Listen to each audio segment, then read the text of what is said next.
प्रदेश ही नहीं, इस समय देश दुनिया का सबसे बड़ा गुरु पूर्णिमा का आयोजन मध्य प्रदेश के सागर जिले के देवराहा बाबधाम बमौरी रेंगवा होटल इन रियार्थ में हो रहा है, जहां भक्तमाल कथा 2 से 10 जुलाई तक चलेगी। और इस दौरान देश और दुनिया के लब्ध प्रतिष्ठित तपस्वी संत यहाँ आ रहे हैं। जैसे कहा गया है कि अब मोई भा भरोसा हनुमंता, बिन हरि कृपा मिले नहीं संता। तो एक साथ बुंदेलखंड वासियों पर इतनी कृपा हो गई है कि एक नहीं अनेकों संत यहाँ आ रहे हैं, जिसकी शुरुआत कल अग्रपीठाधीश्वर मलूक पीठाधीश्वर जगत गुरु द्वाराचार्य श्री राजेंद्र दास जी देवाचार्य जी महाराज द्वारा शुरू हो गई है। कल उनका गुरु पूजन हुआ और उन्होंने भक्तमाल कथा का रसास्वादन भी भक्तों को कराया।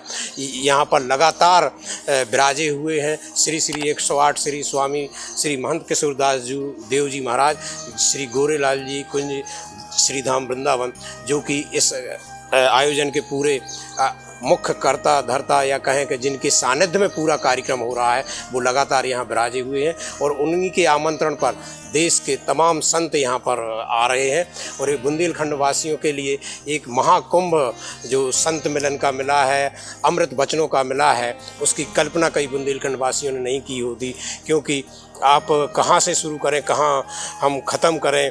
स्वयं किशोरदास जी यहाँ विराजे हुए हैं। श्री राजेंद्र दास जी महाराज आज सुबह यहाँ से गए हैं, 2 दिन यहाँ रुके वो।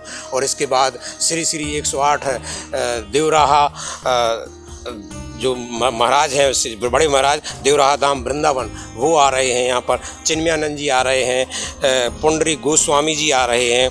कल यहाँ पर वो श्री हरदयाल जी टोटे बीना वाले महाराज जी आए हुए थे, गड़ाकोटा के महाराज जी आए थे, यहाँ पर वो राजघाट वाले महाराज जी आए थे।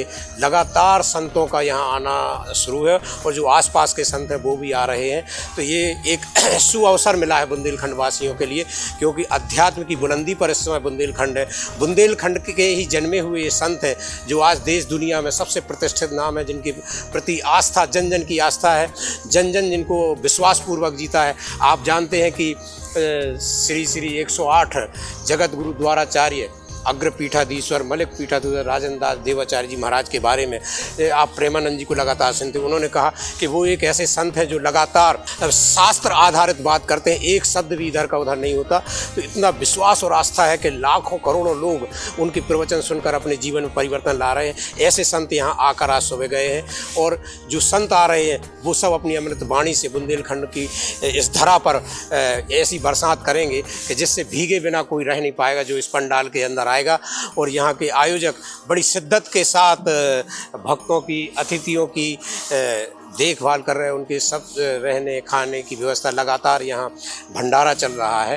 तो एक ऐसा आयोजन जो गुरु पूर्णिमा के दिन अपने चरम पर होगा, जहाँ गुरु पूर्णिमा के दिन गुरु पूजन होगा और लगातार जो गुरु आ रहे हैं उनके आसपास जो शिष्य हैं वो इस पूजन में भाग लेंगे। तो बुंदेलखंड की आध्यात्मिक चेतना जागृत करने के लिए यह आयोजन एक मील का पत्थर साबित होगा।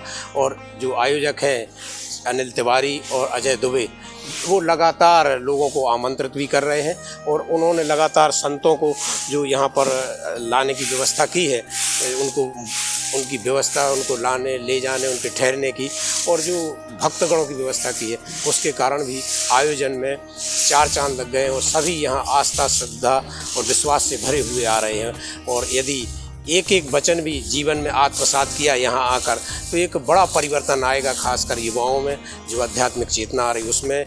यदि नशे से मुक्त हो जाएं, व्यसन से मुक्त हो जाएं और जो जीवन के जो दुर्गुण लोगों व्याप्त हैं वो दूर हो जाएं, तो मुझे लगता है इसकी सार्थकता होगी, इस आयोजन की सार्थकता होगी। और यहाँ संतों का आना एक तरह से ऐसी सार्थकता होगी जिसकी आपने कल्पना नहीं की होगी। अन्यथा यदि हम केवल दर्शन करें, गुरु को प्रणाम करके चले जाएं और उनके वचनों को आत्मसात नहीं किया तो फिर पूरे आयोजन का क्या महत्व रहेगा, ये खुद सोचना होगा। मुझे लगता है कि बुंदेलखंड की ऊपर हरि की कृपा है, तभी एक नहीं अनेकों संतों का यहाँ आगमन और दर्शन लाभ मिल रहा है सबको। और जो भी जहाँ भी है एक बार ज़रूर 2 जुलाई से जो शुरू हुआ है 10 जुलाई तक चलेगा। एक बार जरूर आएँ और इस महाकुंभ में अध्यात्म की डुबकी लगाएं। संत मिलन का महाकुंभ भक्तमाल कथा चल रही है, उसके आयोजकों को आप देखेंगे कि वो कितने व्यस्त हैं पिछले 2 महीने से और कितनी वो चिंता कर रहे हैं, ना केवल संत समाज की बल्कि जो भक्त और श्रोतागण आ रहे हैं उनकी एक एक व्यवस्थाएं, क्योंकि मौसम ऐसा है कि लगातार बारिश भी हो रही है। इसके बावजूद व्यवस्थाओं में कोई कमी नहीं है। इस ऐतिहासिक आयोजन के लिए जहां एक संत मिलना दुर्लभ हो जाता है कई बार गुरु पूर्णिमा के दिन, वहां अनेकों संत एक गुरु पूर्णिमा एक दिन का होता था लेकिन ये सप्ताह गुरु पूर्णिमा का चल रहा है। ऐसे आयोजकों से हम पूछेंगे कि प्रेरणा कहां से मिली। इसके पीछे जो इस होटल रियार्थ इनके मालिक हैं, जो समाज सेवी हैं, विश्व हिंदू परिषद के जिलाध्यक्ष अजय दुबे जी हैं, लेकिन उन्होंने आगे किया हुआ है। डॉक्टर अनिल तिवारी को अपने जो भ्राता जैसा मानते हैं कि वो ये पर्दे के पीछे रह के सब व्यवस्थाएं करते हैं। अनिल तिवारी अग्रिम पंक्ति में आके आयोजन की बात रखते हैं। तो तिवारी जी आप बताइए जरा किस आयोजन की कैसे आपको मन में आया और कैसे इतना बड़ा आयोजन और इतने संत एक साथ यहाँ पर आ पाए।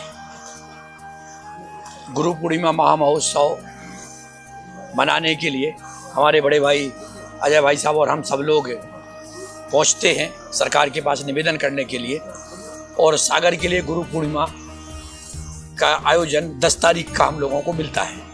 और जब 10 तारीख को मिलता है तो हम लोगों ने यह प्लान किया बड़े भैया के निर्देशन में कि ऐसा किया जाए कि बहुत से जो देश के बड़े संत हैं, जो मूर्धन्य विद्वान हैं, उनको मंच पर लाया जाए और सागर में जो धर्म प्रेमी हैं, उनके शिष्य हैं, उनको लाभ दिलाया जाए। तो ऐसा ठान के पूरा सदु गुरुदेव शिष्य मंडल बनाया, और सदु गुरुदेव शिष्य मंडल जिसमें हमारे पटेरिया जी भी खड़े हैं, हमारे गुड्डा भैया भी खड़े हुए हैं, हम सब ऐसे करीबन 50 लोगों की टीम है। हम तो 4 अभी दिख रहे हैं यहाँ पर, 50 लोगों की टीम है। उसके मुख्य निर्देशन में, मुख्य भूमिका में, मुख्य बड़े भाई की भूमिका में, और जिनों का सर्वस्व लगा हुआ है, जिनका यह पूरा प्रांगण है, उनके निर्देशन में हम सब लोगों की, छोटे लोगों की टीम जुट गई और जुट के फिर सब जगह जाने के लिए, सब जगह जितने भी संत बुलाए हैं यहाँ सबके लिए कार्ड देने के लिए भैया के निर्देशन में, अजय भैया के निर्देशन में हम सब लोग उनके जो जहाँ मिला वहाँ जाके हम लोगों ने कार्ड दिए और समय लिया। उस समय लेने के लिए हमारे सदगुरुदेव भगवान जो हैं श्री जय जय सरकार, श्री महंत गोरेलाल जी कुंज, श्री 108 महंत किशोर राज जी महाराज, उनसे भी हम लोगों ने कभी आवश्यकता पड़ी तो उनसे भी बात कराई। ऐसा संयोजन करके कल मलुक पीठाधीश्वर, अग्र पीठाधीश्वर, मलुक पीठाधीश्वर श्री देवाचारी राजन दास जी, उनका आगमन कल हो गया। आज कोई ना कोई संत आज भी आएंगे। कल आने वाले हैं पुंडरीक जी, परसों आने वाले हैं चिन्मयानंद बापू, एक दिन बागेश्वर वाले आने वाले हैं, रावतपुरा सरकार आने वाले हैं, 9 तारीख को राधा कृष्ण जी आने वाले हैं। ऐसे रिनाउंड संत, ऐसे जाने माने संत जिनके लिए, जिनके गुरु स्थान पर जाने के लिए एक एक व्यक्ति को हजारों रुपए खर्च करना पड़ते हैं, उन सबको इस धरा पर, इस देवराहा बाबा धाम पर सबके चरण पड़ रहे हैं और सागर के लोगों को उनका लाभ मिल रहा है। और उनके जो व्यक्तिगत भक्त भी हैं उनके लिए उनके गुरु को यहाँ बुला दिया, और जिनके वो व्यक्तिगत जिनसे दीक्षा प्राप्त नहीं है और दर्शन लाभ लेना चाहते, उन सबको दर्शन का लाभ भी मिल रहा है। ऐसा आयोजन यहाँ हम लोगों ने किया है। सागर में आध्यात्मिक चेतना की हिलोरें ले रही, जहाँ तमाम नदियाँ आके मिलती हैं। ऐसा महासागर बना हुआ है आध्यात्मिक चेतना का। सभी गुरु आ रहे हैं, उनके चेले आ रहे हैं, शिष्य आ रहे हैं। तो ये एक ऐसा आयोजन जो इतिहास में मील के पत्थर से लिखा जाएगा। और मुझे लगता है कि आध्यात्मिक दृष्टि से यदि लोगों ने 1% भी आत्मसात किया तो जीवन में आमूलचूल परिवर्तन आएगा और ये मील का पत्थर साबित होगा। बुंदेलखंड में सद्गुणों की परिपूर्ण लोगों की एक नई पौध तैयार होगी। खासकर युवाओं में जो जागृति आ रही है उसके लिए यह आयोजन वाकई में काबिल तारीफ है। मैं देवदत्त दुबे, सार्थक संवाद के लिए बमोरी रेंगवा से। कल अगले दिन किसी और संत या आध्यात्मिक चर्चा के साथ आपसे मिलूंगा।